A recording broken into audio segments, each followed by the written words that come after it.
impressionné d'être ici, dans ce lieu, où j'ai beaucoup travaillé le sujet. Bon, je suis allé aussi aux Archives nationales à Paris, je suis allé à Montpellier, j'ai traîné des guêtres un peu partout où je pouvais trouver des infos concernant un sujet qui me passionne. Bon, alors évidemment, c'est pas un sujet très amusant, hein, mais en préambule, je dirais que lorsque j'intervenais avant l'épidémie de là où le Covid, je ne sais plus comment il faut dire, le public prêtait moins d'attention à ce que je disais. Depuis qu'il y a eu l'épidémie, tout le monde maintenant est un médecin en puissance et un épidémiologiste en puissance. Voilà, d'accord, vous verrez ça tout à l'heure. Bon. Alors mon intervention va se faire en deux parties. Ce que j'avais convenu avec Mme Gendry. La première partie va être consacrée à l'historique de l'arrivée de l'épidémie en Gévaudan, comportement des médecins, comportement des autorités, le blocus du Gévaudan, quelque chose d'assez extraordinaire, le comportement des religieux, les lettres pastorales de l'évêque de l'époque. Ça, c'est la première partie. J'essaierai de pas trop déborder de ce que j'ai retenu, parce que c'est un sujet très riche et les entrées sont multiples et variées. Voilà. Et puis la deuxième partie sera consacrée à ce document qui a été récupéré depuis peu, je sais plus, c'est ça le mot récupéré? Oui, acheté même. Acheté depuis peu par les archives départementales, qui est une relation que je trouve absolument exceptionnelle personnellement, mais qui en plus apporte des éclairages scientifiques, je répète, qui apportent directement un témoignage, un éclairage scientifique sur une polémique qui continue à perdurer quant à la transmission de l'épidémie. Voilà. Alors, il y a une polémique qui m'a conduit en particulier à l'Institut Pasteur à Paris, parce que je voulais savoir, j'aime aller jusqu'au bout. Bon, je vous réserve la deuxième partie, je vous réserve la polémique pour la fin. Voilà. Donc, il est peut-être préférable, avant de commencer, que je rappelle qu'il y a eu en France deux grandes pandémies de peste. La première pandémie, elle est à l'époque dite peste justinienne, qui est au VIe siècle. Voilà. Deuxième pandémie, c'est celle qui va nous concerner, qui débute par la fameuse peste noire, qui envahit l'Europe à partir de 1347. Alors, elle arrive par des bateaux de commerce en provenance de la péninsule de Crimée. Voilà, les bateaux infestés accostent dans les ports Constantinople, Messine en Sicile.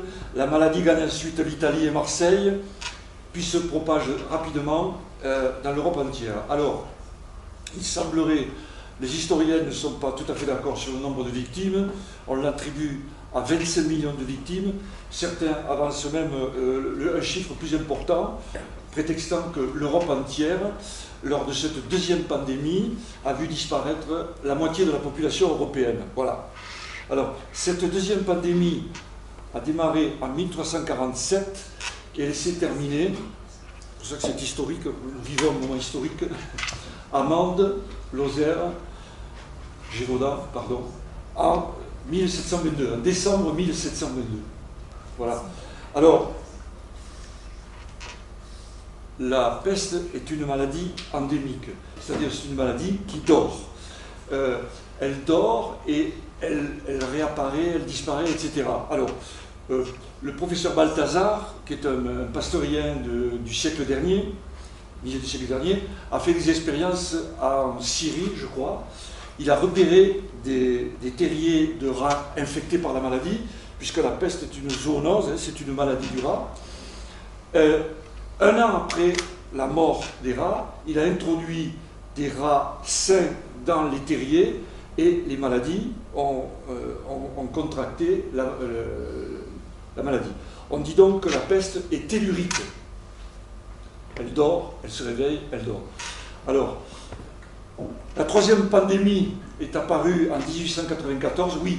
Ici, en France, la peste se termine en décembre 1722, et au niveau de l'Europe, elle se termine à peu près à la fin du XVIIIe siècle. Voilà, silence radio, jusqu'à la troisième pandémie qui a démarré en Chine, je vous la fais simple, etc. Et finalement, il y a eu à Oran des décès en ancienne Algérie française, hein, d'où le livre de Camus. Je crois aussi, mais j'en suis certain, qu'en 1922, il y a eu à Paris la peste des chiffonniers, où il y a eu une quarantaine de morts, et puis terminé, silence radio, plus d'épidémie de peste. Je conclurai là-dessus, elle continue à exister dans le monde, hein, tout de même. Voilà. Alors, cette introduction faite, nous sommes donc à la fin de la deuxième pandémie de peste, et je pense qu'il est très important que j'essaie de vous expliquer le mécanisme de transmission de la maladie, parce qu'il est clé à la fois pour comprendre comment elle se propageait à travers les siècles, et qui plus est, elle va permettre, à travers le document de Rochevalier, de comprendre pourquoi je suis très attaché à ce document. Voilà. Alors, je vais vous parler de la peste bubonique. C'est-à-dire, la peste bubonique, c'est la peste qui apparaît au niveau du système lymphatique, au niveau du corps, au niveau des ganglions. Donc, on va regarder peut-être des photos. C'est mieux quand il y a les images. Voilà. Alors ça, c'est Alexandre Yersin. C'est le premier, en 1894, qui s'est aperçu que la peste, maladie zoonose, maladie du rat, elle venait sur les humains. C'est un pasteurien. Il s'est aperçu donc que c'était le même bacille qui frappait les humains. D'où le nom de bacille de Yersin. Voilà. Puis ensuite est arrivé, voilà, il s'est aperçu, ratus ratus, hein, le rat gentil, le rat sympathique. Voilà. Voilà le Yersinia pestis, en gros plan. Voilà. Puis arrive après Paul-Louis Simon. Voilà. C'est également un médecin français. Lui, il n'est pas pasteurien, mais il fait partie du corps médical de la marine. Bon, il est en mission en Inde, et lui, c'est le premier, avant les Anglais qui cherchaient à découvrir le mécanisme, c'est un Français qui, le premier, s'est aperçu que sur le corps des pestiférés, il y avait des petites flictelles, hein, des petites traces de piqûres. Donc, il en a déduit que c'était les puces du rat qui venaient sur les humains. Une fois que la population murine est décimée, qu'il reste pratiquement plus de rats, les gentilles petites puces ont besoin de se nourrir et elles se précipitent sur les humains. Voilà. Ça, c'est fondamental, c'est lui qui a découvert ça. Il a découvert aussi les phénomènes de latence, je vais en reparler, c'est-à-dire, il s'est aperçu que après le patient zéro, et comme on dit maintenant, et l'infection de quelques personnes, il s'est coulé un temps relativement long avant que la maladie explose. Voilà.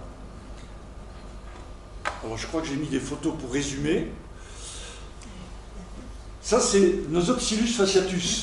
C'est la puce du rat européenne, puisqu'il existe la puce, la Kéopis, elle sévit en Inde et en Chine. Nous, c'est celle-ci qui a fait les ravages. Alors là, elle est dans son état normal, mais peste suivante, photo suivante. Voilà. Ça, c'est une Pulex irritans, une puce du rat qui a ingurgité des bacilles pesteux.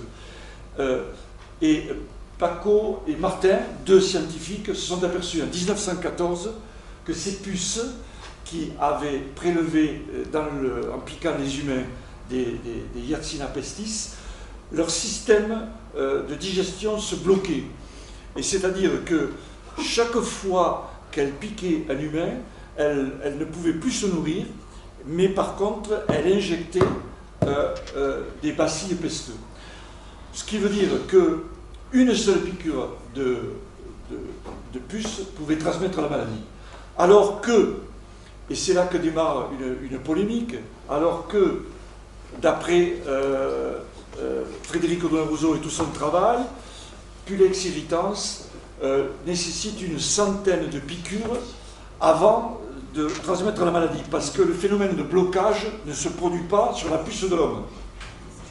Ça va, vous tenez le coup, là, jusque-là? Je m'excuse, mais c'est fondamental pour en arriver à l'histoire, sinon, voilà. Donc, ces traces noires, ce sont des bacilles pesteux qui l'empêchent de digérer. Chaque fois qu'elle pique, qu'elle veut se nourrir, elle réingurgite. Alors ces puces-là, évidemment, elles ont une durée de vie très limitée, parce qu'elles meurent, elles ne peuvent plus se nourrir. Voilà. Voilà un bubon au niveau de l'aine. Donc, si, pour se résumer, la peste bubonique, c'est la plus fréquente. Donc, les puces infectées piquent les humains. On va voir tout à l'heure qu'en général, ce sont les puces vivant en général au ras du sol, ce sont plutôt les membres inférieurs qui sont piqués plutôt que le reste du corps. Mais il y avait aussi les Rochevalier, le dit et d'autres médecins de l'époque, il y avait aussi des bubons ici au niveau de l'aine, sous le bras, et également ici. Voilà. Alors, l'évolution possible, mais en termes de pourcentage très faible, c'est l'évolution septicémique de la peste, évidemment. Lorsque le corps est envahi par les bacilles pesteuses, comme toute maladie contagieuse, il y a une septicémie.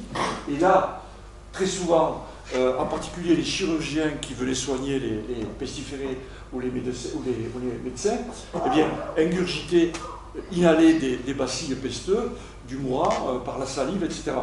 Donc, peste pulmonaire, propagation rapide, mais en termes de pourcentage très réduit. Peste pneumonique, on en a parlé tout à l'heure, guérison naturelle arrivée, possible. En général, les gens mouraient, mais peste pulmonaire, mortelle, pratiquement à 100%. Voilà.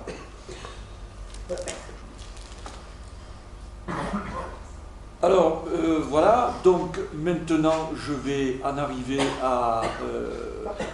au Gévaudan. Ça, c'est Frédéric Audouin-Rousseau. Oui, c'est ma préfacière, c'est elle qui a cautionné mon travail, si vous voulez, parce qu'au départ, je ne comprenais pas ce qui se passait en termes historiques, pourquoi il y avait des gens qui mouraient, puis qu'il ne se passait plus rien, et puis que ça redémarrait. Donc c'est elle qui m'a totalement éclairé par rapport au mécanisme de transmission. Frédéric Audouin-Rousseau est ancienne chercheuse au CNRS, elle est archéozoologue, métier très particulier, mais elle est très connue en termes d'écrivaine. Vous savez, Fred Vargas, elle écrit des romans policiers, c'est la même personne. Voilà. Alors, ça c'est Frédéric Audouin-Rousseau. Voilà. Si vous voulez, patient zéro, introducteur de la maladie dans un village, dans un hameau, dans une ville, etc. Donc, en général, il y a mortalité de la famille, des premières personnes qui sont proches du patient zéro. Puis ensuite, il y a cette fameuse période de latence qui est fondamentale pour comprendre, qui caractérise l'épidémie de peste bubonique. Lorsque les rats du village, du quartier ou de la ville sont décédés, alors ce temps de latence est proportionnel à la population de rats. Bien sûr, si à Marvejols ou à Mende, il y avait beaucoup plus de rats qu'à Coréjac où a démarré l'épidémie. Donc le silence épidémique, la période de latence est plus ou moins grande selon le village et la population de rats. Ensuite, l'épidémie explose. Et puis, elle va cesser naturellement, entre guillemets, naturellement, puisque le professeur Delay, là, qui m'a aidé dans mon travail, me dit le mot naturellement n'est pas approprié. Disons que c'est ainsi, statistiquement, vous le savez, lorsque en théorie on dépasse 51% de contaminés ou de décédés, eh bien la maladie régresse, c'est ainsi. Voilà. Alors, il s'avère qu'il y a certains rats qui échappent ou qui survivent à la maladie et qui vont recréer des petites familles. Donc, à nouveau, les puces reviennent sur cette petite nouvelle population et il y a des étincelles. C'est les autorités de Montpellier, là, à l'époque, qui parlaient d'étincelles, puis tout s'arrête. Alors, la courbe caractéristique, c'est ça. Voilà une courbe caractéristique d'une épidémie de peste. Voilà, hein. Vu autrement, ça c'est la mortalité, si vous voulez. Patient zéro et ses proches, temps de latence, explosion de la maladie, et la maladie cesse avec des petites étincelles, des petits rebondissements. Voilà. Alors, si on parlait du Gévaudan, voilà. Donc,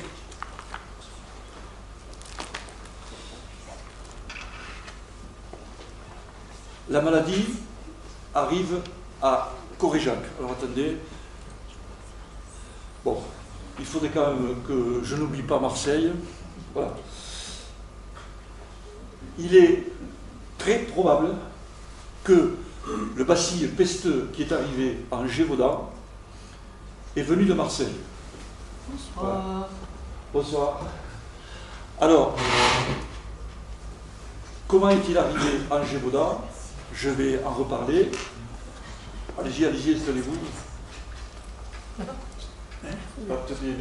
C'est pas ça, c'est que j'y vois mal. Je peux faire m'asseoir après. Merci. Excusez-moi.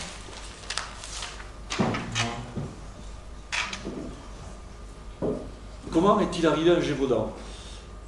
Je vais en reparler, mais il y a plusieurs hypothèses. Bien. Alors, avant toute chose, je voudrais parler de Marseille, parce qu'il y a de grandes chances que le bacille pesteux est arrivé depuis Marseille, ce que je disais tout à l'heure. Voilà. Alors, il s'avère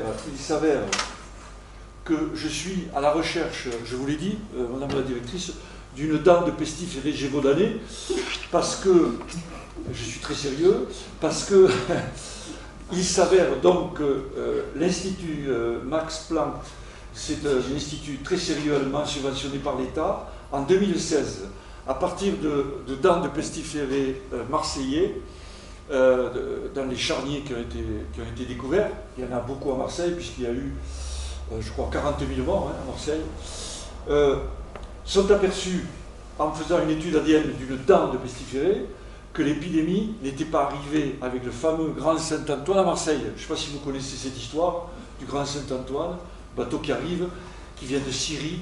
Il y a eu des tergiversations à bord, le capitaine, le château est pas net, il a triché en arrivant. Enfin bon, on a déchargé les étoffes qui venaient de Syrie.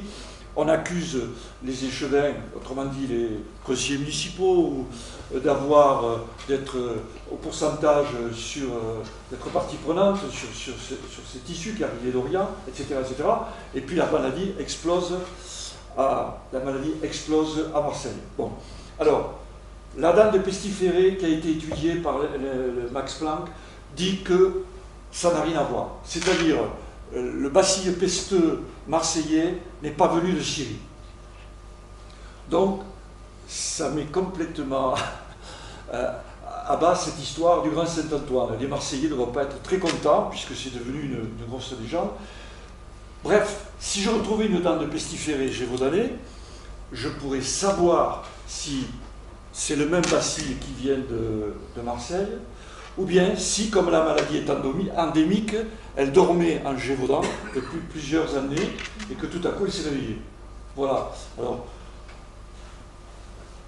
j'ouvre une première parenthèse, excusez-moi, il y a des travaux qui s'effectuent ici, à 2 pas d'ici, au niveau de l'ancien couvent des Cordeliers, où il y avait la fosse Mandoise, où on a enterré plus de 1000 morts, là, juste à côté. Et je l'ai signalé à la DRAC, je l'ai parlé à Mme Gendry, etc.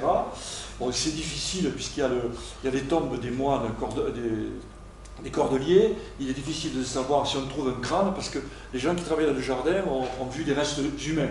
Il est difficile de savoir si ce sont des crânes de moines ou bien des crânes de pestiférés qui ont été enterrés ici. Voilà.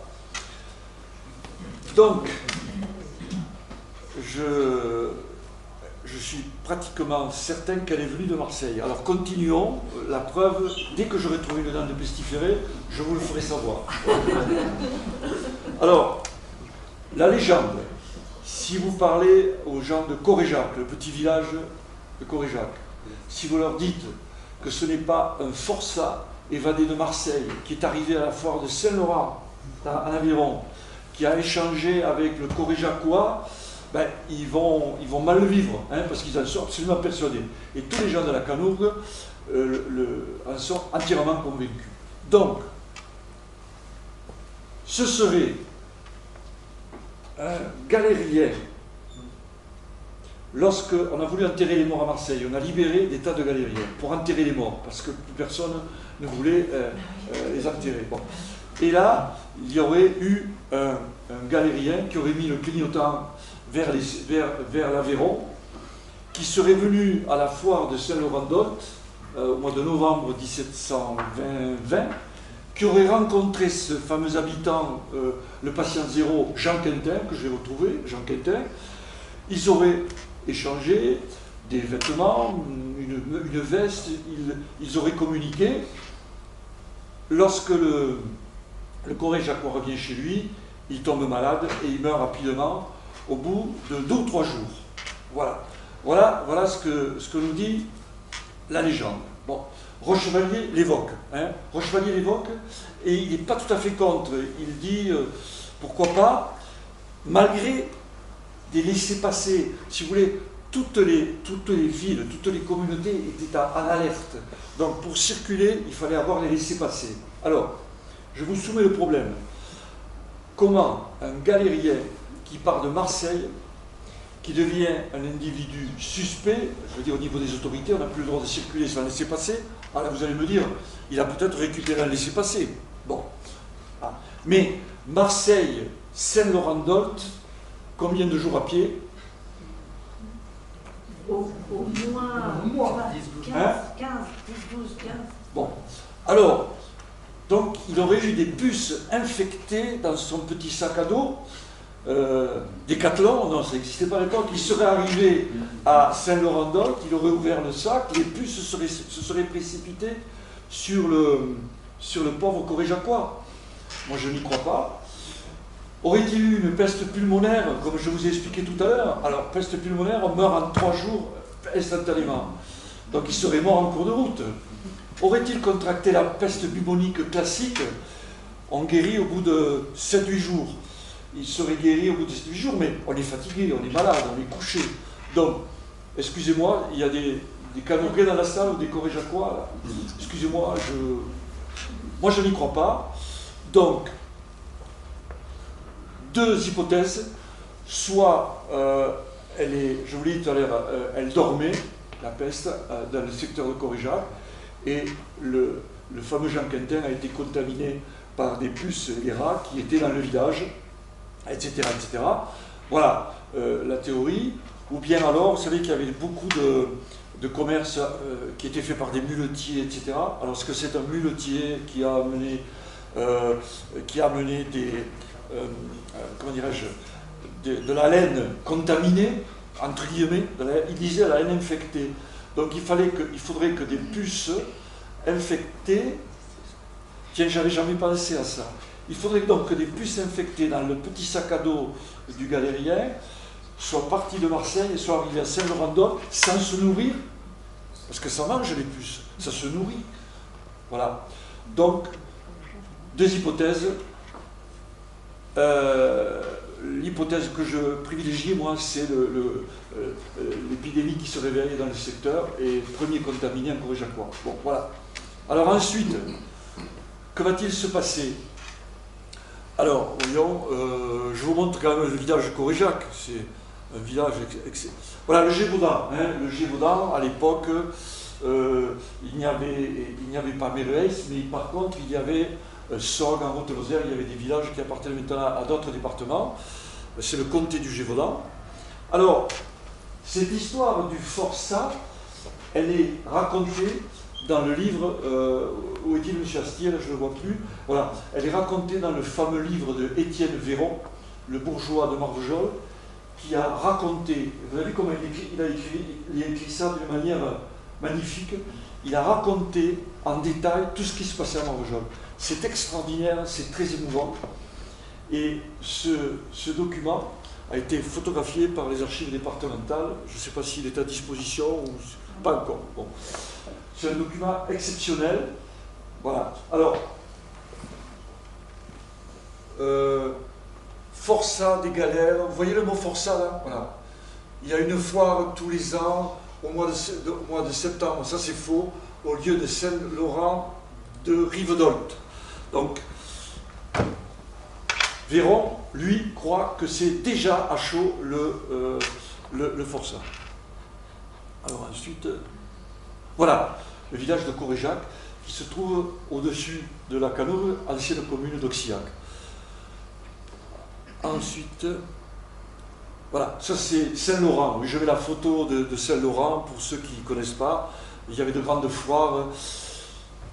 Oui, laissez cette photo, oui. Je suis allé à Saint-Laurent à plusieurs reprises. J'ai fait un jour une conférence à Saint-Laurent. Et il y a une dame, qui est une érudite locale, qui a fait des travaux de recherche pour savoir si, à partir du mois de novembre 1721, il y avait eu des cas de contamination à Saint-Laurent. Donc elle a épluché tous les registres paroissiaux, rien. Donc je dis ça pour encore plus enfoncer la thèse du forçat, hein, d'accord? Pas de cas de peste à Saint-Laurent à cette époque-là, et il n'y en a jamais eu. Enfin, à la fin de la deuxième pandémie du moins. Voilà. Alors, pour citer les propos de l'époque, des bruits sourds courent en Gévaudan, qu'il se passe des choses douteuses à Coréjac. Voilà. Alors, l'évêque Baglion de la Salle va envoyer deux médecins, Rochevalier et Blanquet, sur le terrain pour voir ce qui se passait. Bon, les bruits sourds, il faut les vérifier, on craint qu'on est au courant de Marseille, etc. Voilà. Alors, ils font leur rapport. Rochevalier et Blanquet n'ont jamais vu de pestiféré. Ils considèrent que c'est une maladie appelée localement l'amarane. J'ai retrouvé ça sur le dictionnaire occitan. Voilà. L'amarane ou l'amarane, maladie, je ne sais pas de quoi il s'agit en vérité, mais eux, ils pensent que c'est ça. Donc, Baglion de la Salle va zapper ces informations, voilà, il va les zapper, parce qu'il considère que c'est pas très grave, voilà. Mais son souci permanent à cet homme, ça va être, je rappelle qu'il est, je ne l'ai pas dit, mais il est comte-évêque du Gévaudan, c'est-à-dire, il a tous les pouvoirs, et il est très soucieux des intérêts commerciaux du Gévaudan. Je rappelle que l'industrie lainière gévaudanaise est florissante, etc., etc., et que si jamais il y avait une épidémie de peste qui arrivait à Gévaudan, ben, tout allait être arrêté, et que ça allait être la ruine économique. Et d'ailleurs, il le dit, que ça allait être la ruine du pays. Il dit dans une de ses lettres, l'épidémie, à l'époque, au début, il ne l'appelait pas de peste, mais épidémie pestilentielle, disait-il, ferait moins de ravages au niveau des populations si le commerce s'arrêtait, parce que les gens mourraient dans la misère. Voilà. Donc, lui, son intérêt, c'est de ne pas trop attirer l'attention des autorités montpelliéraines et parisiennes sur ce qui se passait. Voilà. Baglion de la Salle, c'est la seule photo que j'ai trouvée de lui, seul portrait. Voilà, ça c'est Blanquet. C'est le seul personnage qui était, le seul médecin qui a été portraitisé. Blanquet finira consul à Mende, hein. C'est un médecin d'origine protestante, de culture protestante, voilà, qui a fait ses études de médecine à Montpellier, voilà. Et puis,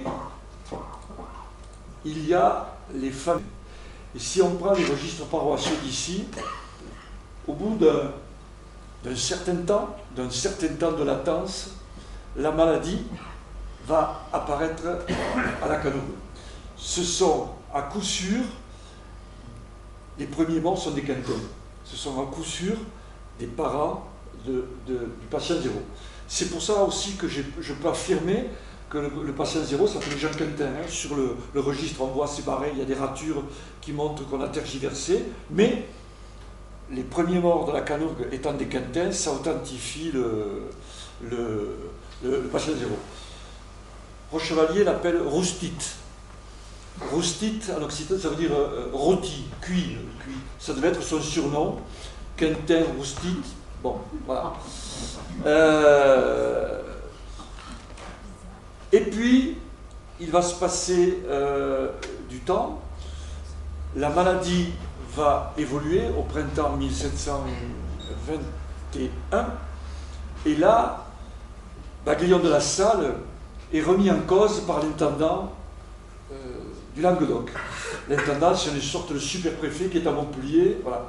Et l'intendant le presse de questions, de courriers, et il s'aperçoit rapidement que Baglion, il n'est pas clair, et qu'il se passe des choses pas, j'allais dire, pas très catholiques, oui, c'est le cas de le dire, à Gévaudan. Donc,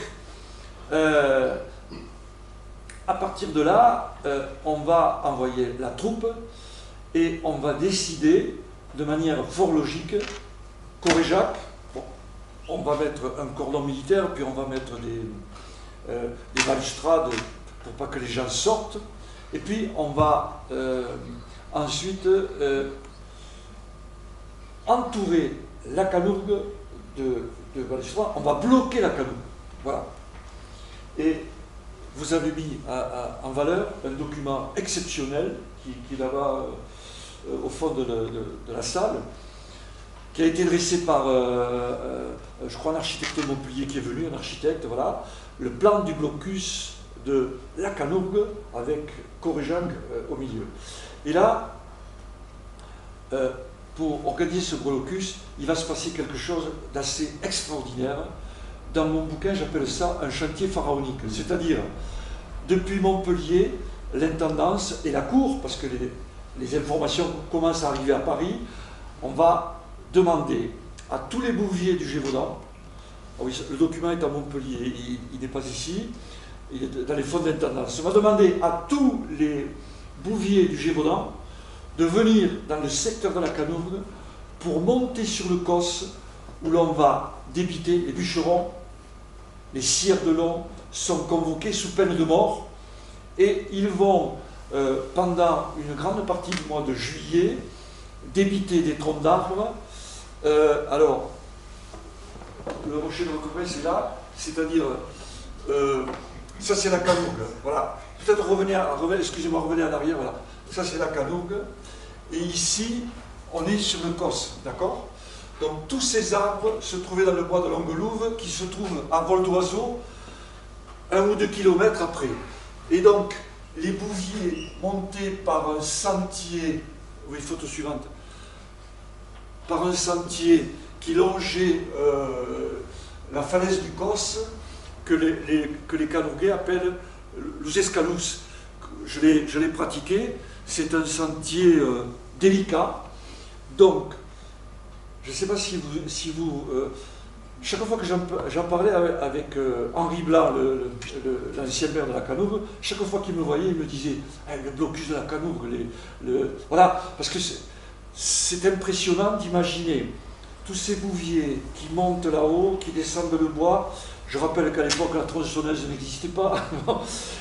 Débiter le bois, le descendre, planter les piquets, etc., pour éviter que les gens sortent du secteur, du grand secteur.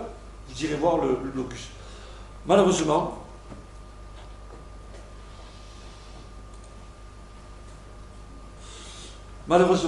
excusez-moi, je vais un peu vite, mais malheureusement, 2 soldats qui étaient sur le blocus, parce que les militaires vont très vite entrer en jeu. Je vais peut-être pas assez insister là-dessus. On va envoyer les militaires parce qu'on n'a plus confiance en Baglion de la Salle, etc. Et du côté de la Roque, il y a 3 ou 4 maisons au-dessus de Coréjac, il y a une famille donc, qui a contracté la maladie, donc il y a quelques soldats qui faisaient le blocus entre guillemets de cette maison. Et 2 soldats malades sont conduits à Marvejols. Ils sont malades. On les met tout d'abord dans une famille d'accueil. Il y a une famille qui les accueille. Oui, vous pouvez continuer. Marvejols. Une famille les accueille. Et cette famille, alors Rochevalier nous décrit ça avec beaucoup de détails. Cette famille va tomber malade. La santé des 2 soldats va s'aggraver. Donc on va hospitaliser les 2 soldats à côté de la porte de Chanel, l'ancien hôpital. Mais on va observer ce qui se passe au niveau de la famille. Alors la famille en question a traité les arbres fruitiers du secteur et a retiré des tas de chenilles qui mangeaient les feuilles des arbres, etc. Je me suis aperçu effectivement qu'il y avait des chenilles qui pouvaient provoquer des allergies, etc. Donc au départ, Rochevalier et Dulignon, un autre médecin marvejolet, se disent, eux aussi n'ont jamais vu de pestiféré, Dulignon aussi n'a jamais vu de pestiféré, donc on ne sait pas trop si c'est une allergie liée aux chenilles ou si c'est la peste. Bon, mais très vite, les 2 médecins les 2 soldats vont décéder, on a leur nom qui apparaît sur le registre paroissial. Voilà. Alors, le premier s'appelle Ruffet, vous voyez, Ruffet, hein, soldat du régiment de Brest, et le deuxième s'appelle Thévenet. Ça a été rajouté au crayon, certainement par un archiviste, mais son nom apparaît ici. Ces 2 soldats meurent. Alors, ils meurent au mois de juillet, à Marvejols, capitale de l'industrie lainière gévaudonaise. Beaucoup de laine, beaucoup de caves occupées, etc., par des tissus, etc., beaucoup de le fameux calice, etc., le serge, etc. Et donc, beaucoup de rats. Donc, le temps de latence va durer 1 mois. 5 juillet, la maladie va commencer à exploser au mois d'août. Voilà. Jean-Noël Biraben, historien, médecin, spécialiste de la peste, très connu, avec qui j'ai discuté de ça, m'a dit, si c'était les puces de l'homme, Pulex irritans, qui contractaient la maladie, il n'y aurait pas le temps de latence. Les 2 soldats morts à Marvejols, la famille en question qui soi-disant avait des allergies, mais la courbe, comme pour le Covid, elle aurait démarré immédiatement. Je ne sais pas si vous suivez, ou si je vous saoule. C'est très important parce que, vous allez voir, Rochevalier tout à l'heure, je vous parlais du professeur Raoult aussi, je vous le dis, pour vous tenir en haleine, quoi. Hein. Voilà. Donc, c'est très important que j'insiste sur ce côté scientifique. Et encore une fois, j'ai vu des spécialistes, c'est pas moi qui fantasme. Voilà. Donc, la maladie explose à Marvejols. Alors, Véron, le témoignage de Véron est extraordinaire. Il raconte ce qu'il vit le jour et la nuit. Et il y a une histoire qui m'a fortement touché, moi, qui m'a ému, c'est l'histoire des charrettes. C'est pour ça que j'ai mis cette photo.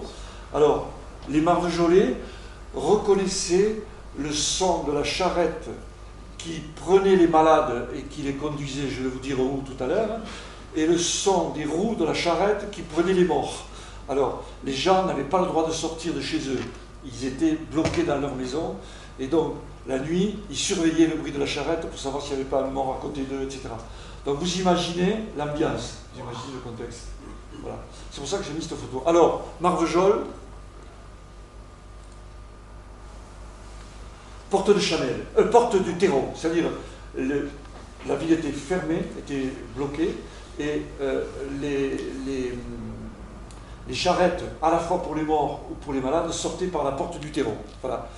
Et ils étaient conduits les uns. Alors, ça c'est un dessin que j'ai retrouvé sur un bouquin d'ici, qui est aux archives, qui est magnifique, je trouve. Enfin, c'est pas un dessin d'époque, c'est relativement récent, hein, c'est relativement contemporain. Mais on voit la ville fortifiée de Marvejols, voilà. Et puis on voit la porte du terreau, voyez, et on voit ici le couvent des Cordeliers. Le couvent des Cordeliers, et on voit une petite charrette.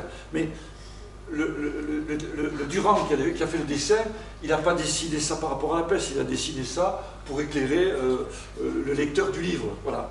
Alors, photo suivante, excusez-moi, mais... Voilà, ça c'est une carte postale du début 20e. On voit le couvent des Cordeliers, vous voyez. Il existe de nos jours que cette partie qui a été conservée, tout le reste a disparu. Et là, on voit la grande propriété, le grand pré des Cordeliers.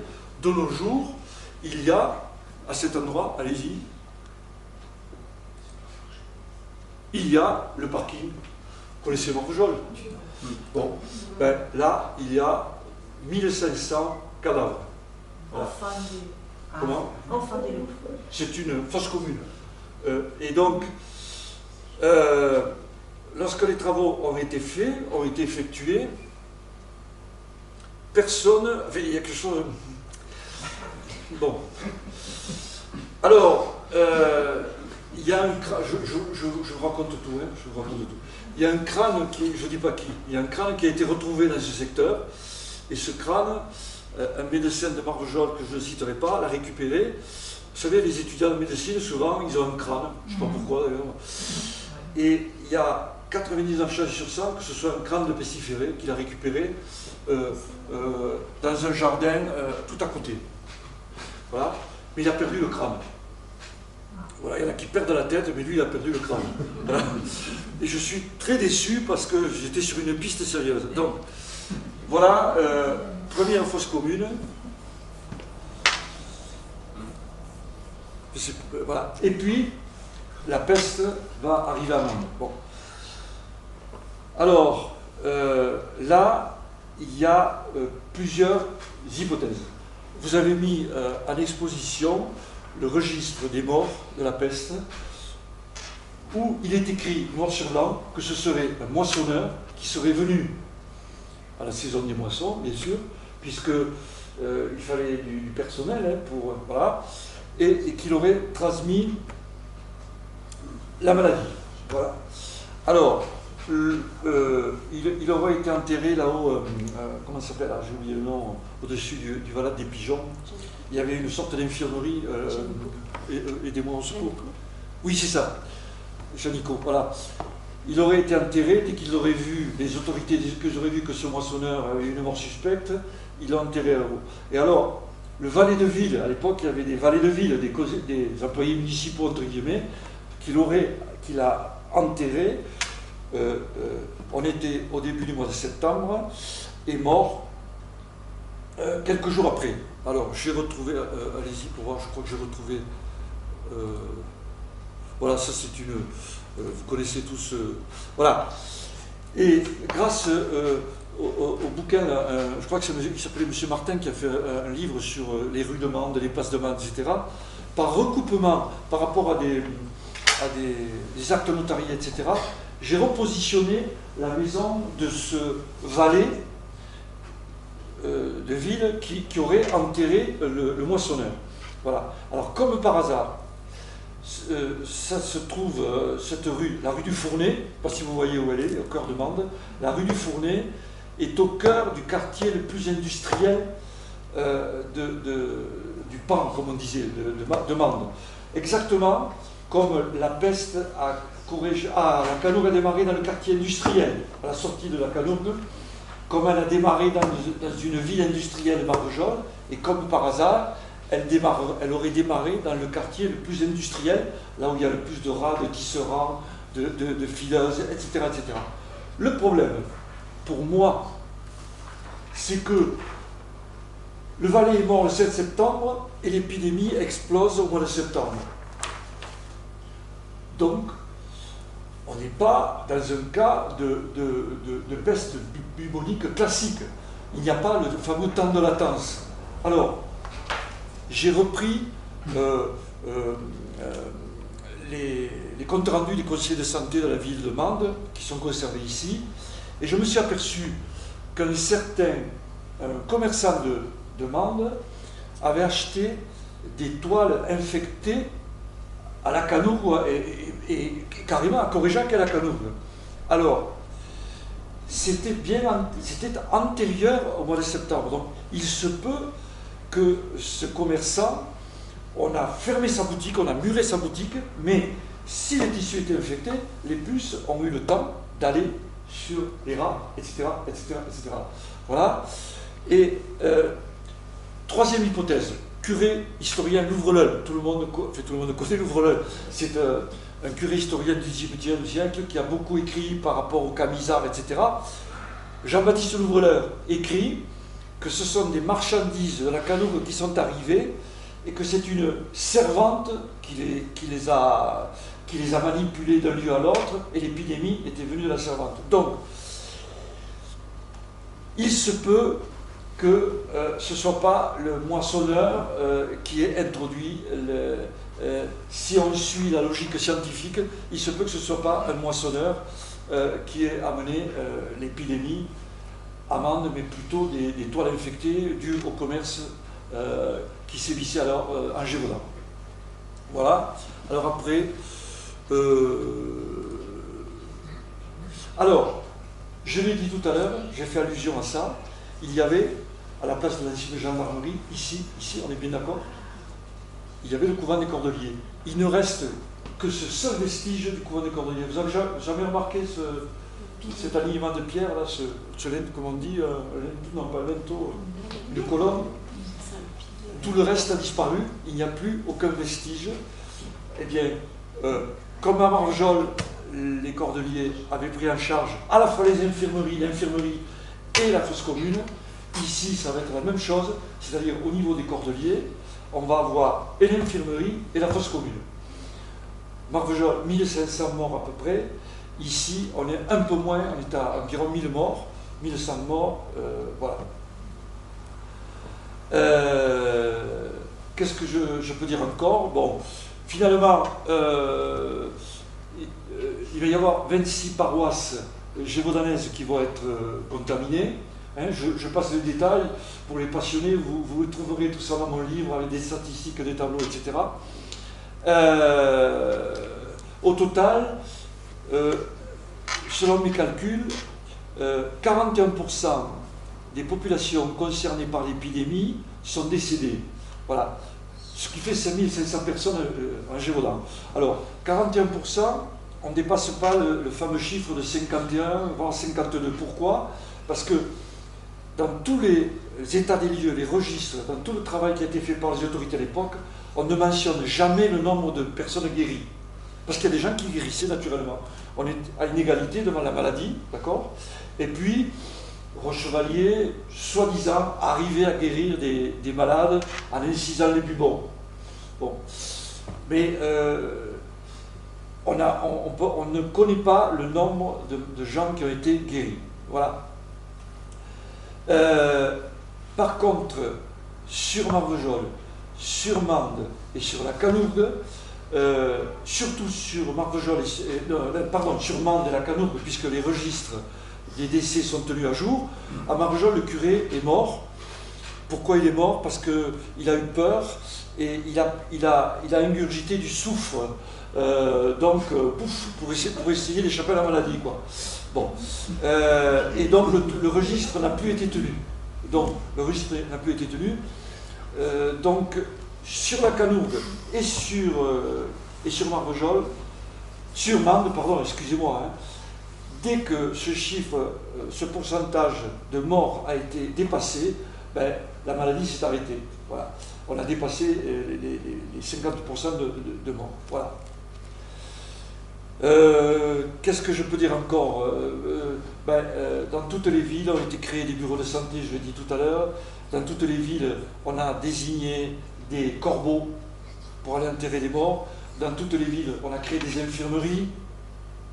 On a créé des fosses communes, voilà, on retrouve ça à Marvejols, Mende, la Canourgue. La Canourgue, je ne sais pas du tout où ont été enterrés les morts. J'ai mené mon enquête, personne ne sait, aucun document n'en parle, voilà. Alors, on en parle tout à l'heure avec vous. je saute des détails parce que ce serait trop long et trop compliqué. Il va y avoir des fameuses quarantaines, c'est-à-dire on va bloquer les gens chez eux, on va les forcer à rester chez eux. À Mende en particulier, on a tous les détails, on sait exactement combien on a acheté de charrettes pour amener l'eau, pour amener la nourriture, on a tous les détails absolument, et on a même des détails d'aération des Mandois, c'est-à-dire on les faisait sortir quartier par une porte désignée pour aller s'aérer, puisqu'ils étaient enfermés et confinés. Vous voyez, ça vous parle quand même le confinement. Ah ouais. Là, on disait des quarantaines. Voilà. Mende a eu à subir 4 quarantaines. Il y a eu 4 quarantaines à Mende. Alors, quarantaine, au départ, c'est 40 jours. Mais il faisait parfois, la dernière quarantaine, elle a duré 18 jours. Hein. Quarantaine, c'était le mot général pour désigner cet enfermement. Voilà. Le ravitaillement était fourni par les autorités. Baguion de la Salle a mis la main à la poche régulièrement. Il n'a pas quitté la ville, contrairement à beaucoup de notables qui, dans d'autres lieux et d'autres circonstances, partent vite loin et reviennent tard, selon l'adage d'Hippocrate. Lui, il est resté sur place, il faut le reconnaître. C'est tout à son avantage. Voilà. Alors, photo suivante, je pense que ça va être le fameux blocus. Mais, vous comprenez bien que les informations arrivent à Paris. Il y a le régent, hein, Louis XV n'est pas majeur. D'ailleurs, bon, Louis XV est encore... il prendra ses fonctions, si je puis dire, justement le 1er janvier 1723, voilà, à la fin de l'épidémie. Et donc, Marseille, le Gévaudan, et pourquoi pas Clermont-Ferrand, et pourquoi pas Bourges, et pourquoi pas Paris. Bon, donc les autorités, c'est leur rôle, oui, bien sûr, en définitive, vont tout faire pour être tenues au courant, et surtout, elles vont ordonner le blocus du Gévaudan. Alors, autant, je vous parlais tout à l'heure du chantier pharaonique de la Canour, où on fait descendre les troncs d'arbres, des arbres, etc., chose de pharaonique, autant là, les superlatifs me manquent, parce que je m'étais amusé, j'ai oublié maintenant, mais à mesurer le nombre de kilomètres qu'il a fallu couvrir pour bloquer le Gévaudan. Alors, au départ, il y a eu plusieurs lignes de blocage. En gros, c'était le Tarn, et ils suivaient l'Allier, ils suivaient la Truyère, enfin, ils utilisaient le relief pour bloquer le pays. Alors, ça veut dire quoi? À Montpellier, on a la liste complète des postes où on mettait des soldats, 2 ou 3 soldats, 4 parfois. Il y avait même un poste qui était sur un bateau au milieu de la Truyère, vous voyez, au cas où quelqu'un passerait en bateau. Voilà. Donc il y a toujours 3 soldats qui vont rester sur ce blocus pendant plusieurs mois. Froid, chaud, nourriture, etc. Donc ça implique une logistique énorme. La nuit, on a un document qui nous dit à Montpellier que pour éviter que les gens profitent de la nuit, ils tiraient des coups de feu chaque X minutes pour faire en sorte que ceux qui tenteraient de passer ne puissent pas passer, faire peur, dissuasif entre guillemets. Donc la dernière ligne, ça a été celle-là. Hein. C'est venu au dernier moment. Elle a tenu très peu de temps. Mais au bout d'un moment, la peste est arrivée à Alès. Donc les autorités ont fait déplacer la ligne. Là, vous voyez, Albi est là. Hein. Vous vous rendez compte? J'ai calculé le nombre de soldats qu'il y avait sur le blocus. Il me manquait une partie ici où les postes ne sont pas indiqués. Mais si, en faisant un calcul au prorata, il y avait environ 10 000 soldats qui ont bloqué le Gévaudan, plus les miliciens. Les miliciens, je ne sais pas combien il y en avait, mais on est autour de 10 000 soldats. 10 000 soldats, ce sont des bouches à nourrir, ce sont des gens qui sont là, etc. C'est impressionnant. Voilà, blocus du Gévaudan. On continue, ça vous laisse froid? Non. Voilà, alors il y avait ce que les Anglais américains appellent les checkpoints, c'est-à-dire il y avait des passages où on pouvait tout de même amener de la nourriture, on pouvait faire des échanges commerciaux pour nourrir les gens, etc. Les courriers qui partaient régulièrement à Paris, etc. Alors, ça c'est un dessin d'époque. Hein? Alors, checkpoint, il y a, vous comprenez, hein, fossé, et ici il y avait un tourniquet, il fallait se tenir à 20 pieds, le tourniquet tournait comme l'indique son nom. Vous savez, c'est comme quand on sort d'un parking avec à double barrière, voilà. C'est un parking avec... Donc on attendait, et il y avait un officier, un militaire qui était là. L'officier et le militaire vérifiaient que tout était en ordre, on ouvrait le deuxième tourniquet et on pouvait passer le checkpoint. Et à l'époque, il y avait le vinaigre omniprésent. Le vinaigre est omniprésent, le vinaigre. Et justement, c'est la photo suivante. Souvent, je pose la question, mais là, je vais tout vous dire, là. Pourquoi cette lettre qui a été écrite par des médecins à Paris, pourquoi est-elle tachée comme ça aux archives nationales? Toutes les lettres que j'ai découvertes, elles étaient de cet acabit, c'est-à-dire avec des taches. Je me disais, bon, mais la conservation, c'est pas terrible. C'est parce que les courriers étaient trempés dans des bacs de vinaigre. Il y a un officier avec une pince qui venait prendre la lettre et qui la mettait dans le bac. Un autre officier de l'autre côté du checkpoint venait prendre la lettre qui avait été trempée et la remettait au coursier qui partait à Paris, 7 jours pour aller à Paris. Voilà une lettre vinaigrée. Voilà. Alors, j'en suis où déjà j'ai parlé déjà 1 heure. Oh là là. Bon, je m'excuse, mais je suis trop bavard. Bon, je vais essayer de... voilà, je voulais vous parler de la médecine à l'époque. Rapidement, le professeur de médecine de Rochevalier, de Jean et de Blanquet s'appelait Jean Astruc, professeur de médecine. Alors, pour vous donner la tonalité de la connaissance de l'épidémie à l'époque, c'est un professeur de faculté de médecine. Il existe, je le cite, il existe que 2 sortes de maladies épidémiques pouvant frapper les humains.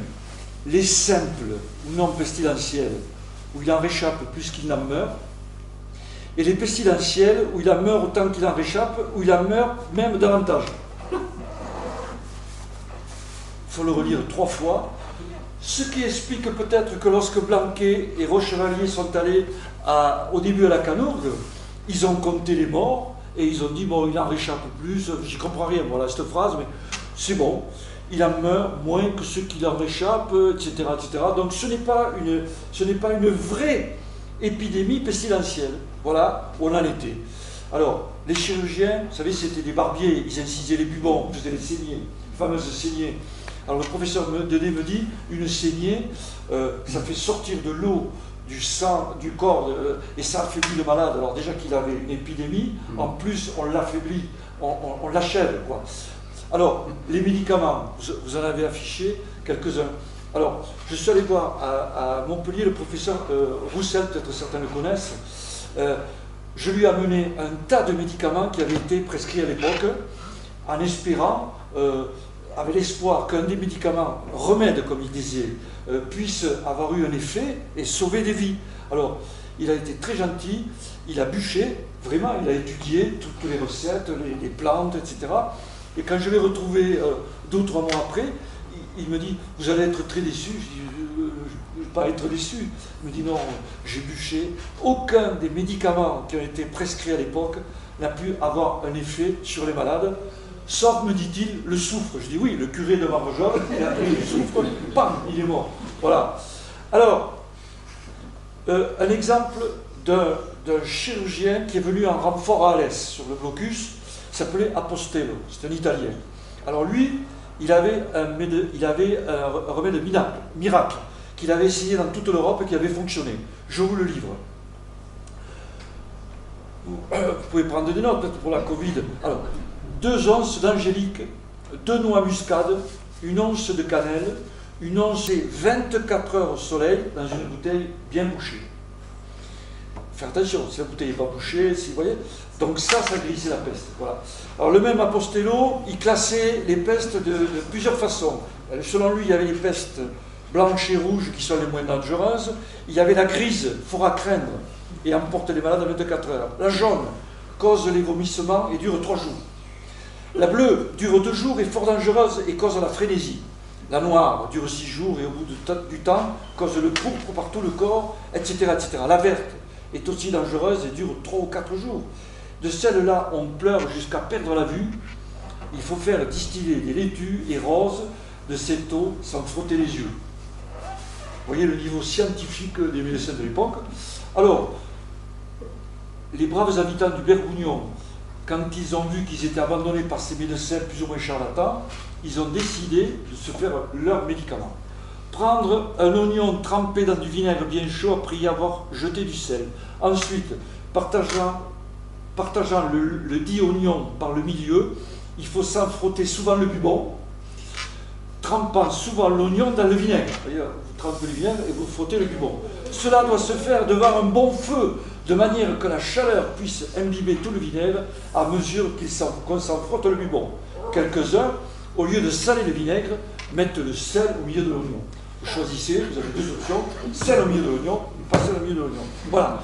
Alors, il est dit qu'ils ont guéri plusieurs personnes comme ça. Vous voyez, j'ai plein d'informations, si la peste revient, moi je suis prêt, j'ai tout ce qu'il faut. Voilà.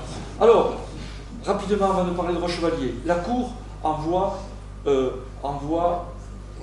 moine ébahi 2 régents de la faculté de médecine de Paris.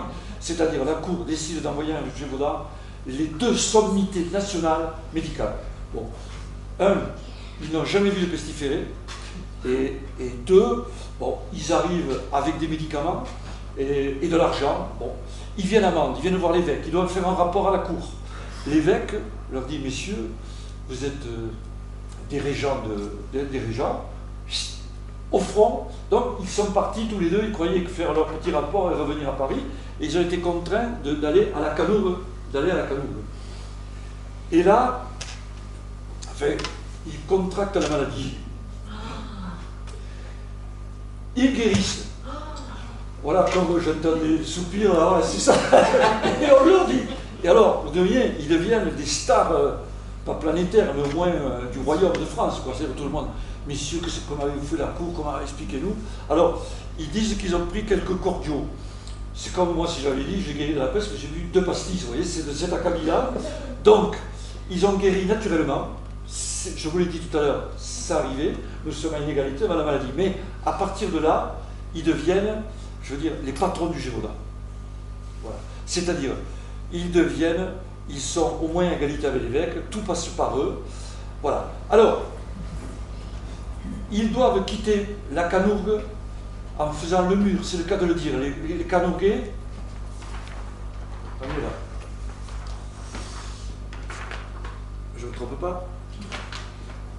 Ils arrivent ici à la Canourgue.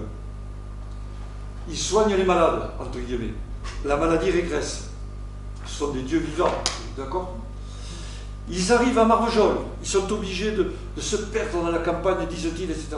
Ils arrivent à Marvejols au moment où l'épidémie régresse. Alors là, les courriers qui arrivent à la Cour, je les ai retrouvés à Paris, c'est bravo messieurs, c'est dithyrambique. Voilà. Le problème, c'est que ils arrivent à Mende, ici. Ils arrivent à Mende ici. Et ils soignent. Et on commence à leur dire, bon, mais messieurs, que se passe-t-il, quoi? Puisque vous nous avez expliqué que grâce à vous, tout allait bien. Rochevalier, quand ils arrivent à Marvejols, le moine ébahi, Rochevalier pousse des cris de joie. Bon. Comment se fait-il que... Alors, au bout d'un certain temps, évidemment, la maladie va, le pic, l'acné ça va régresser, la maladie va régresser, entre guillemets, naturellement. Alors, on les questionne, on leur demande, j'ai perdu mon bouquin, ça c'est bigre, je l'ai mis où? Ah, non, alors, il faut que je vous lise à tout prix quelque chose, je l'ai laissé là-bas. Ça, c'est l'interruption publicitaire. J'ai mis quelques secondes. Je l'ai mis où? Je dois avoir là.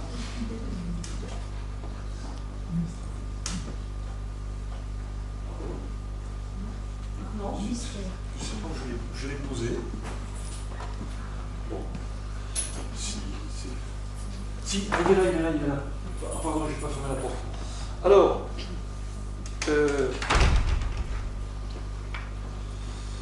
excusez-moi, je suis un peu long.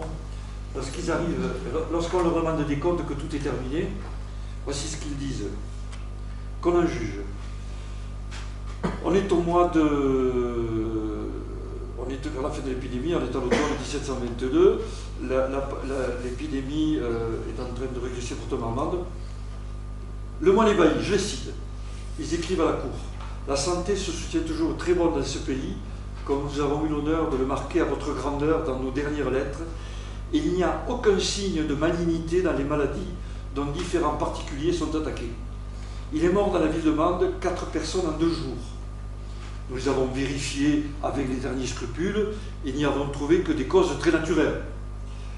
Nous ne sommes point surpris, Monseigneur, alors quand je lis ça au mandois, que des corps mal constitués et languissants depuis longtemps succombent dans une saison aussi malsaine, surtout dans cette ville où il y a un nombre considérable de personnes infirmes et caduques à cause de la mauvaise température de l'air et de la mauvaise qualité des eaux. Paf! C'est-à-dire, ils sont en échec, c'est les mandois, excusez-moi, j'ai employé un mot contemporain, ils sont tarés, en gros, et en plus, les eaux de Mende. Oui, il y avait les aéristes, il y avait les contagionnistes, je ne vous en ai pas parlé là encore, c'est un sujet... Rochevalier-Blanquet était contagionniste, hein, il n'était pas aériste, voilà. Donc voilà, le moine ébahi. Le problème de le moine ébahi, c'est qu'ils ont fait fortune. Ils sont repartis à Paris avec de l'argent plein les poches. Ils ont été anoblis tous les deux, d'accord, alors que Blanquet et Rochevalier, eux, les états généraux du Gévaudan leur ont assuré 300 livres de rente, de pension, alors qu'eux, ils sont partis avec 5000 livres. Le moine s'est marié avec une fille de Marvejols, de la noblesse de Marvejols. Enfin, ils sont partis en pleine gloire. Rochevalier, le moine ébahi, c'était les idoles du pays. J'aurais pu écrire un livre. Ils sont venus, ils n'ont rien compris, ils ont soigné personne et ils ont fait fortune. Voilà, voilà mon point de vue. Voilà, mon point de vue. Alors, oui, je vais aller un peu plus vite, excusez-moi. Je voulais parler des religieux qui ont joué un rôle fondamental, bien sûr, pour secourir les malades, etc. Mais j'ai retenu une lettre écrite au début de l'épidémie, quand vraiment l'évêque Babylone est au pied du mur, qu'il est obligé de reconnaître qu'il y a l'épidémie de peste. Il écrit, pour remonter les morales aux troupes, c'est la lettre pastorale. Gardez-vous bien de rejeter les châtiments par lesquels Dieu veut vous corriger, car comme dit saint Paul, le Seigneur châtie ceux qu'il aime et frappe de verge ceux qu'il reçoit au nombre de ses enfants. Ne vous lassez donc point de souffrir, puisqu'il vous traite en cela comme ses enfants. Car quel est le fils qui n'est point châtié par son père? Les Rousses, dans Gévaudan, à l'époque, ça devait... Regardons ces souffrances comme des moyens que Dieu nous offre pour satisfaire nos péchés, pour en obtenir le pardon, pour augmenter nos vertus, pour nous faire concevoir du mépris pour les biens de la terre et pour élever vers le ciel nos désirs et nos pensées. Si vous cherchez en vous-même la cause de ces châtiments, vous trouverez qu'ils sont dus à vos péchés. Vous avouerez même qu'ils ne sont pas si sévères que vous le méritez, et qu'en vous punissant, il en use plutôt en père miséricorde que comme le Dieu des vengeances. Donc, vous entendez ça dans l'église, qui lui parle le curé. Bon, déjà que vous n'avez pas le moral, vous entendez ça, on vous dit en gros, estimez-vous heureux de n'avoir que la peste, puisque compte tenu de vos péchés, vous devriez encore plus être malade. Voilà le genre de... Alors, les médecins de l'époque, ils incisaient les bubons. Je vais un peu vite, hein, c'était la technique. Le professeur de me dit, inciser un bubon, c'est comme vous avez je sais pas, un abcès, vous savez, vous incisez, vous avez un grand soulagement. Hein, excusez-moi, le pus sort, voilà. Là, c'est la même chose. Inciser un bubon devait soulager les malades, mais en même temps, l'incision pouvait provoquer la rupture d'un vaisseau et pouvait aggraver la transmission du bacille pesteux dans le corps. Donc c'était quitte ou double. Il y a certainement des incisions de Bubon qui ont été des réussites. Voilà. Voilà. Alors après, les fumigations, enfin les fumées, on va fumer les meubles, on fait brûler des parfums dans les rues. Là, on n'est pas dans l'aérisme, mais on est plutôt dans... On va tuer les miasmes éventuels qui séviraient. Les meubles sont traités avec du vinaigre. Enfin, je vous passe un détail. Il y a toute une stratégie qui est mise en place pour essayer de désinfecter les rues, les gens, les étoffes, etc., etc. Les habitants de Marvejols, lorsque l'épidémie est terminée, ont fait passer les survivants dans l'église qui n'existe plus maintenant, dont j'ai oublié le nom. C'est une ruine. Ils rentrent, on allumait un grand brasero au milieu, ils passent au milieu de fumée à base de lavande, de genévrier, et à la sortie, un soldat leur donne un certificat de traitement, enfin, excusez-moi, de décontamination, entre guillemets. Voilà. Alors, je pourrais beaucoup vous parler de l'historien Elie Desheimer, qui parle de changement d'attitude des individus. Chonu, lui, notre historien, qui dit que dès que 50 à 60% de mortalité arrive dans un lieu, hein, le seuil, c'est le seuil de l'intolérable, c'est-à-dire les humains perdent tout sens humain, etc. Alors moi j'ai pu le vérifier, en particulier à Valadou, où on abandonne les cadavres au milieu des rues, enfin du village, on n'enterre plus les morts, et le curé Tichy de Saint-Léger, ah oui, non, vous l'aviez là, vous ne l'aviez pas exposé, ce truc-là. Le curé de Saint-Léger raconte cette histoire absolument extraordinaire. C'est qu'un habitant de Saint-Léger-de-Pègre, où il y a eu l'épidémie, prend ses précautions. Il ne veut pas être dévoré par les chiens, comme c'est arrivé à Valadou. Donc, il creuse sa tombe. Donc, il pose le tas de terre et enfin, touche la tombe. Il creuse son trou, et quand il se sent malade, il se couche dans la tombe qu'il a creusée lui-même avec une cruche d'eau, et il meurt dans cette tombe. Il ne suffit après qu'à rabattre la terre, parce que trouver des gens pour enterrer les morts, ben, c'était très difficile au bout d'un moment.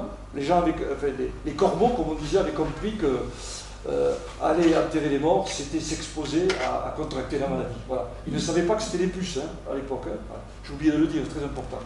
Voilà. Alors,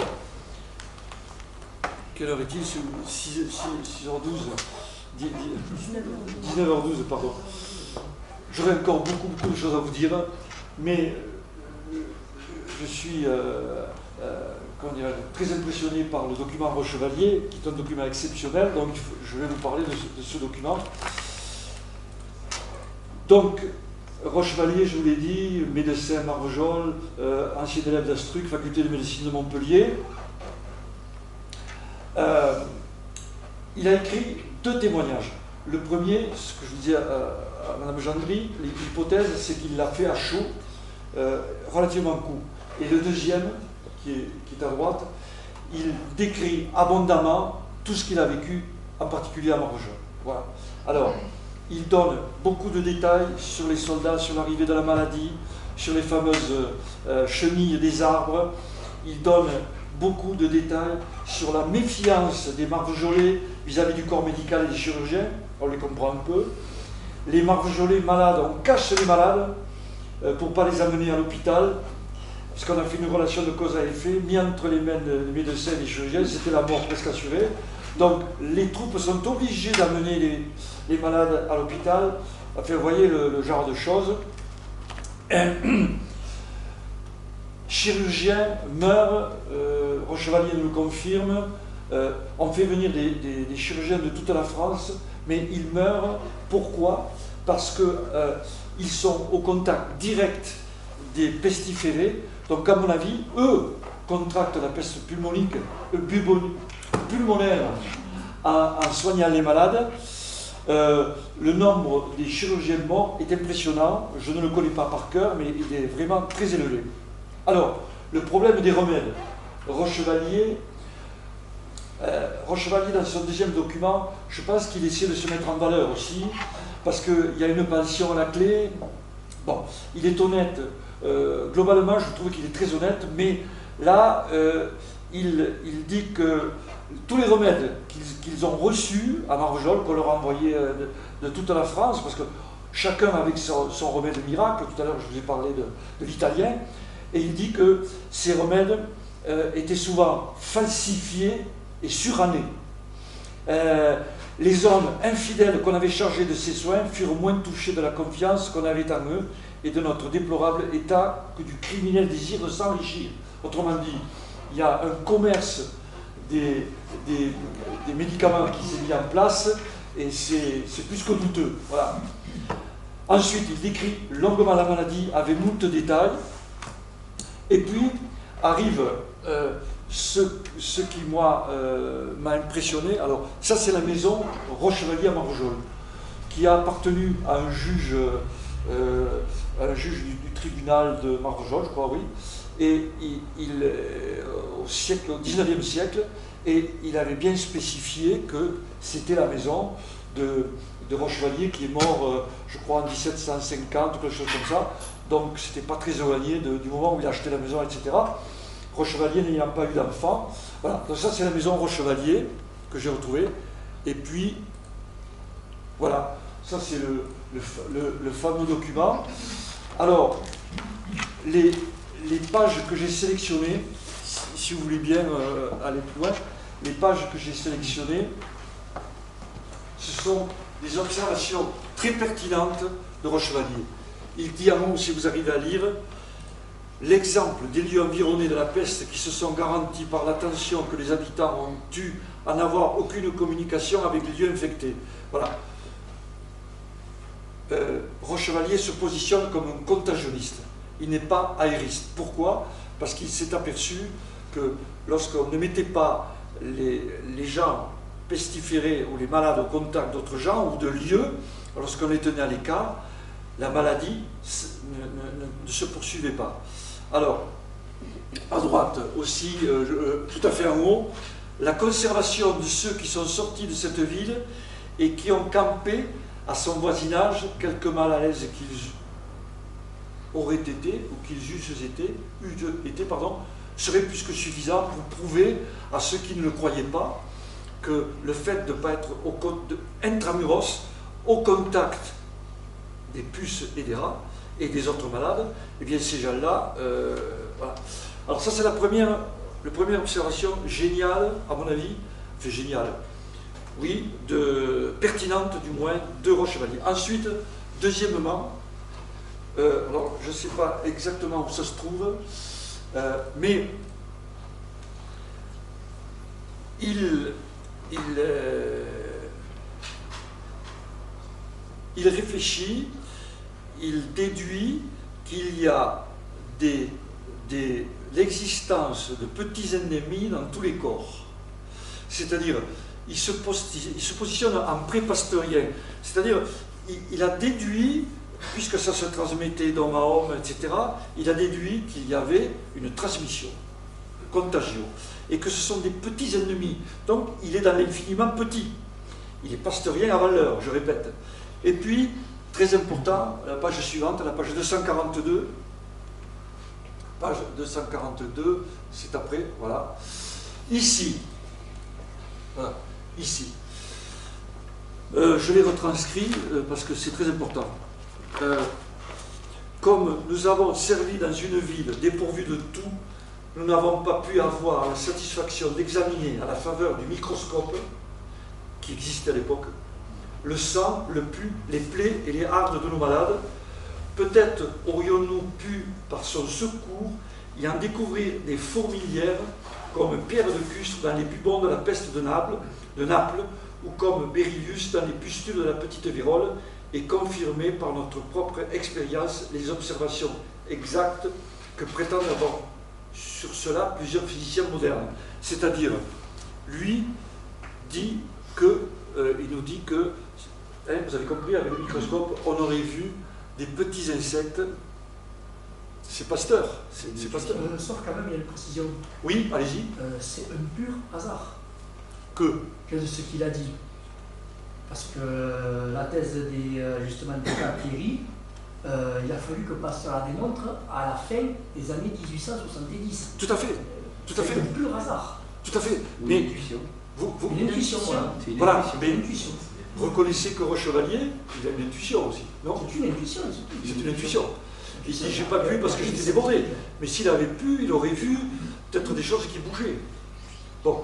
Mais l'observation la plus importante, c'est celle qui va suivre après. Alors, je ne sais plus où. Allez-y. Là, on continue à parler des petits insectes invisibles, mais c'est après quelque chose. Ça, c'est le premier document du premier mémoire, parce qu'ici, il y a deux mémoires. Hein, vous les avez mis là, les deux? L'autre est là-bas. Alors, si 700 personnes qui sortirent de cette ville la plus maltraitée qui fut jamais, proportion gardée, qui sortirent, dis-je, toutes frappées de la plus vive crainte pour camper dans les vignes des environs, la plupart très mal à leur aise, dans de mauvaises huttes, exposées à toutes les injures du temps, et surtout plus mal nourries qu'elles ne l'eussent été de leur vie, respirant le même air que nous, se portèrent toujours parfaitement bien, pendant que 2250 qui restâmes dans la ville, il n'y en eut environ une cinquantaine qui ne furent frappés.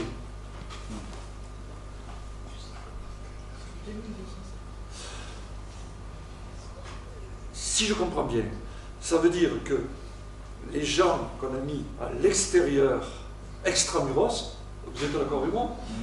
Eux, à la fin, ils le décrivent, ou il y a quelqu'un d'autre qui en parle, si je ne me souviens plus qui, ils arrivent, ils sont affaiblis, ils sont affaiblis, ils sont démoralisés, mais ils sont vivants et ils n'ont pas contracté la maladie. Voilà. Et c'est là que j'en arrive au fait de dire que ce document éclaire le présent. Pourquoi? Parce que je vous soumets le problème, je vous le soumets. Si les puces de l'homme et les poux, théorie du professeur Raoul et de son équipe, Jaffa, l'armée de Napoléon, je vais en reparler. Si les puces et les poux transmettent la peste, pourquoi et comment se fait-il que les puces des hommes et les poux n'aient pas suivi les gens qui sont allés camper dans les vignes? Non, je pose mal la question. Je pose mal la question. Non, je pose mal la question. Peut-être que les poux et les puces, à cette époque-là, étaient intelligentes et qu'elles disaient on reste dans Marvejols, on ne va pas prendre froid. Non.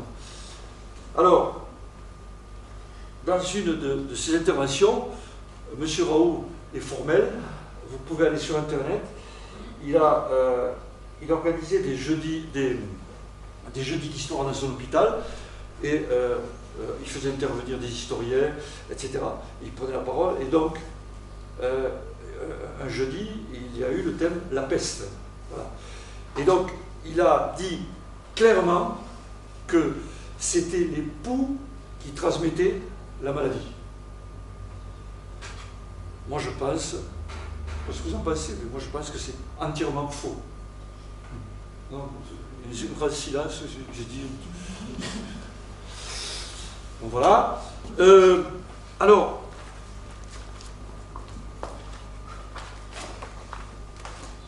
j'ai écrit à M. Dedé, j'ai écrit à M. Raoult, j'ai écrit à un de ses élèves pour qu'il me cite ses sources et qu'il m'explique en quoi il affirmait cela. Alors, sa référence essentielle, c'est, connaissez le tableau de Delacroix, les pestiférés de Jaffa. Napoléon va au contact des pestiférés en Égypte. Bon, alors, soldat égale poux. Guerre de 14, mon grand-père disait, on avait tout le temps des poux sur nous. Toutes les guerres, les soldats sont envahis par les poux. Bon. Donc, pourquoi l'armée napoléonienne n'aurait-elle pas eu des poux, effectivement? Mais il le met sur Jaffa, Jaffa, si on regarde ce qui s'est passé à Jaffa, les soldats français ont pillé la ville, et comme par hasard, ils ont secoué, ils ont récupéré des tissus, etc., etc. Et moi, à mon avis, ils ont été piqués par les puces du rat qui devaient être dans la ville, et non pas par leur pouls. Parce que s'ils avaient été piqués par leur pouls, ils auraient été malades bien avant, enfin, etc., quoi. Quelque chose qui ne colle pas. Voilà. Alors, ben voilà, bon, c'est tout. Mon scoop est tombé complètement à plat, vous voyez. Je craignais qu'il y ait des réactions violentes, mais non. Bon.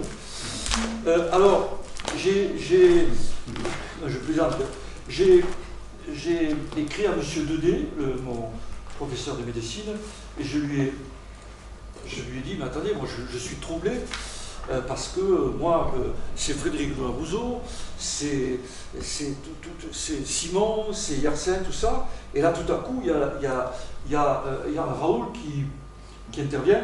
Alors,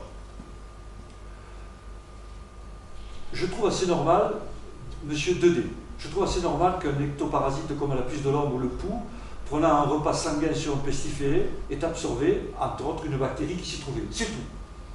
Il faut tout l'aplomb et l'approximation scientifique de Didier Raoul pour en faire une preuve du rôle de pulex irritans ou du poux dans la transmission. Pour incriminer un insecte comme vecteur, il y a toute une série de preuves à fournir au préalable. Raoul nous a fait le même coup avec une leishmania dont il a trouvé un gène dans les matières fécales de chimpanzés au Cameroun et a publié un article sur le chimpanzé réservoir de la leishmaniose cutanée dans ce pays. C'est comme pour l'hydroxychloroquine dans le traitement de la Covid. Approximation sans base scientifique sérieuse. Dans cette affaire, les médias ont découvert avec stupeur que Raoul n'était pas pris au sérieux par ses collègues médecins. Il ne s'agit pas de jalousie ni d'un conflit Marseille-Paris, mais simplement du fait que nous connaissons Raoul et ses pratiques depuis longtemps. Les rares médecins qui l'ont soutenu, comme Perron Douce-Blazy, sont des cliniciens sans aucune culture scientifique. Et il conclut, Frédéric Audouin-Rousseau, elle, c'est une vraie scientifique. Donc, Rochevalier sème la panique, puisqu'il nous dit que voilà, il nous amène à la preuve que ça ne peut pas être ni la puce de l'homme, ni la puce, ni le pouls qui peut transmettre la maladie. Farrell, un scientifique, un pastorien qui a travaillé à Madagascar, a fait des observations. Les observations suivantes. Farrell estime qu'à la rigueur peuvent être mis sur le compte des poux de tête des lésions qui intéressent le cuir chevelu et les ganglions qui drainent la circulation lymphatique de celui-ci, c'est-à-dire les ganglions sous-occipito-mastoïdiens et parotidiens. Or, que voyons-nous ici? Une statistique des cas de peste bubonique répartie d'après le siège du bubon et échelonnée sur environ 2 ans nous donne, sur 247 cas de peste bubonique, 160 bubons inguinaux ou cruraux, 42 bubons coxillaires et 8 bubons cervicaux et 11 bubons sous-maxillaires, un seul bubon mastoïdien. Donc, si c'était les poux, ça abonde dans ce dont je suis convaincu, c'est que les poux, ils ne choisissent pas le bas du corps pour piquer uniquement. Statistiquement, les bubons apparaissent sur les membres inférieurs, 175 cas sur 247, donc ce sont forcément les puces du rat, pour moi, qui vivent à même le sol, qui les piquent. Voilà. En conclusion, la peste, elle existe toujours. Elle existe toujours. En 2013, Madagascar est très touché. En 2013, à Madagascar, il y a eu 39 morts. Chaque année, on compte 200 à 700 cas cliniques. En 2014, une épidémie se déclare à Yumen, en Chine, après la mort d'un homme ayant découpé une marmotte pour nourrir son chien. Oui, les marmottes, les écureuils et les blaireaux, je crois, peuvent être porteurs de puces, de pulex irritans. Mais c'est surtout les rats. En 2015, une petite fille se voit infectée dans un camping populaire à Yosemite, en Californie. Cependant, elle est vite guérie. En 2017, une épidémie se déclare à Madagascar. Juillet 2021, un enfant de 10 ans décède en Californie. Voilà. Et j'ai découvert le mois dernier un article du Monde qui fait écho des conclusions d'une unité de recherche de l'Institut Pasteur. La deuxième pandémie, c'est-à-dire celle qui nous concerne, le 1347 à 1722, en entraînant la sélection d'un gène qui nous a protégés de cette maladie bactérienne. Mais l'envers de la médaille, c'est que ce gène, jadis avantageux, peut devenir délétère en favorisant un risque accru de développer la maladie de Crohn. Donc, cette deuxième pandémie a modifié quelque chose sur notre gène. D'accord? Voilà. Mais j'en ai fini. Alors, que reste-t-il j'ai 4 ou 5 photos et c'est fini. Que reste-t-il de cette épidémie de peste en Gévaudan? Ah, ça c'est Blanquet, oulala, Blanquet, qui lui aussi, médecin dont je vous ai parlé tout à l'heure, ceux qui se retirèrent dès le commencement d'un DUT sont sains, c'est sans doute le meilleur moyen d'arrêter le progrès, etc. Donc Blanquet, à Manassac, a observé ceci. Le curé de Manassac a fait construire des huttes à l'extérieur du bourg, et Marvejols, j'ai oublié, très important, à Manassac, les gens qui étaient à l'extérieur du bourg n'ont pas contracté la maladie, preuve de plus. Voilà. Alors que reste-t-il de tout ça? Eh bien, est-ce que vous avez déjà vu des croix à Bubon? Voilà. Alors des croix à Bubon dans le département, si on ouvre bien l'œil, celle-ci est instable, mais elle date du Moyen-Âge. Enfin, du Moyen-Âge, elle est antérieure à la peste du Gévaudan de 1720. Continuez pour voir.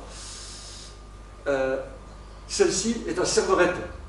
Vous voyez les bubons? Oui. On voit bien les bubons sur le socle et à côté de la croix. Ensuite, celle-ci est à Esclanède. Alors il faut avoir un bon œil parce que le bubon est ici. Vous voyez? Le bubon est là. Voilà. Carrefour lorsqu'on descend sur Culture. Vous voyez le bubon? Voilà. Ensuite, j'en ai... Celle-ci est au cornage, c'est-à-dire c'est au-dessus de Marvejols avant d'atteindre l'Aubrac. Vous voyez le bubon, croix en granit. Ensuite, celle-ci est au Gibertès, un tout petit village au-dessus de Marvejols. Moi, à mon avis, celle-ci est beaucoup plus récente. Elle date peut-être de cette période, mais le granit, effectivement, c'est solide, ça résiste au temps. Et puis, alors, celle-ci se trouve aux Hermaux, c'est-à-dire au-dessus de la Cano, lorsqu'on monte sur l'Aubrac. 1780, c'est inexact, parce qu'on a un document qui nous dit qu'elle a été érigée tout de suite après la fin de l'épidémie de 1722. Donc, à ma connaissance, c'est la seule que l'on puisse attester postérieure à 1722. Alors, en occitan, la croix de Saint-Roch, la croix de Saint-Roch et Saint-Roch, je ne sais pas si j'avais mis une photo de Saint-Roch. Saint-Roch, c'est le saint protecteur des pestiférés. J'ai photographié celui de Marvejols. On retrouve Saint-Roch dans beaucoup d'églises. Il y a une légende autour de Saint-Roch qui a guéri de la peste, puis après qui est allé guérir des malades. Saint-Roch est originaire de Montpellier. Et d'ailleurs, la gare de Montpellier, centre-ville, s'appelle Saint-Roch, en l'honneur de ce médecin. Voilà. Écoutez, je vous remercie. Je suis très bavard. J'ai tendance à partir dans tous les sens parce que je suis quelqu'un de passionné, donc je m'excuse. J'espère que je vous aurai intéressé et que je vous aurai amené sur une piste très intéressante de réflexion entre le pont qu'il y a entre l'histoire et les sciences. Vous voyez comme quoi un document du 18e peut éclairer les scientifiques actuels. Voilà. Merci.